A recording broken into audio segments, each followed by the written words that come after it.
Hi friends, తెల్కా Telugu న్యూస్కు స్వాగతం. అన్నమయ్య జిల్లా రైల్వే కోడూరు నియోజకవర్గం హెడ్ క్వార్టర్లో దాదాపుగా అరటి, బొప్పాయ, మామిడి ఇత్యాది పండ్ల తోటలు చాలా ఎక్కువ.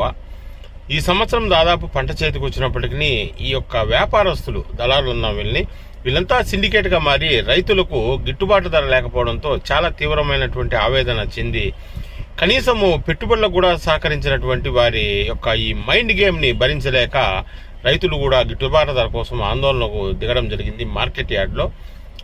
అలాగే వాళ్ళు చాలా ఆవేశంతో అక్కడ ఉన్నటువంటి గడ్డిని కాగితాల కుప్పలను ఏదో కాల్చారు. పెద్ద ఆందోళన ఏం కాదు. ఈ విషయాన్ని స్థానిక పోలీసు వారు వారిని సమస్యలు ఏదో తెలుసుకొని దానికి ఏదైనా పరిష్కార మార్గాలు ఏదైనా చూడాల్సింది పోయి పోలీసులే రైతులను కొంచెం దౌర్జన్యంగా మాట్లాడడం కానీ ఈ పద్ధతి విధానం కరెక్ట్ అయింది కాదని చెప్పడం, హెచ్చరించడం జరిగింది. దాదాపుగా దళారులు ఆడేటటువంటి ఈ యొక్క ఆటలో రైతు చాలా బలవుతుంటాడు.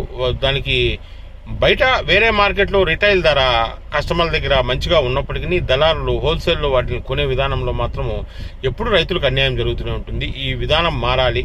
ప్రభుత్వం కూడా ఈ అంశం మీద దృష్టి పెట్టాలి. గిట్టుబాటు ధర అంటే ఏదో అనుకుంటాం కానీ ఒక 100 రూపాయల పెట్టుబడి పెట్టి 70 రూపాయలకు ఆ సరుకును అమ్మాలంటే ఎలా సాధ్యమవుతుంది? పెట్టుబడి పోను ఎంతో కొంత లాభం ఉంటే కదా రైతుకు గిట్టుబాటు అయ్యేది.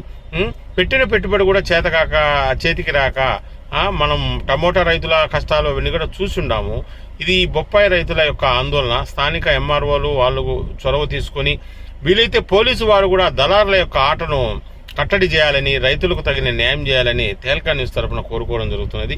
ఫ్రెండ్స్, మీకు ఏదైనా సమస్య ఉంటే తెల్కా న్యూస్ను లైక్ చేయండి, షేర్ చేయండి, సబ్స్క్రైబ్ చేయండి. మీ యొక్క సమస్యలను కామెంట్ రూపంలో తెలియపరచండి. మీరు నా సబ్స్క్రైబర్ అయితే మీ సమస్య ఎంత పెద్దదైనా కూడా చిన్న సొల్యూషన్ ఉంటుంది.